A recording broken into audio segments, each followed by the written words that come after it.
کے سزا کا فیصلہ کر دیا.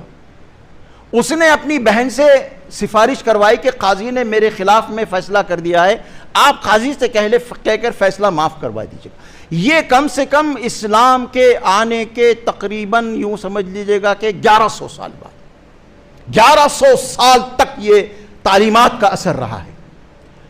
تو جہانگیر نے کہا کہ نہیں, میں جوڈیشری سسٹم میں انٹرفیئر نہیں کر سکتا. یہ بات بالکل کنفرم تھی کہ جج اور حکمران ایک ساتھ بیٹھ کر ایک ٹیبل کے اوپر نہ کھانا کھائیں گے نہ پوجا کریں گے. آپ سمجھ لیجئے گا کہ میں کیا کہنا چاہ رہا ہوں. کسی چیف جسٹس کے گھر میں حکمران کا جانا اس پر مورلی پریشر بنانا ہے کہ انصاف کے نظام کو ہمارے فیور میں کرو. اس کی اسلامی عدالت آداب القاضی کے نام پر ہزار صفحے کی کتابیں ہیں. یعنی جج کے کیا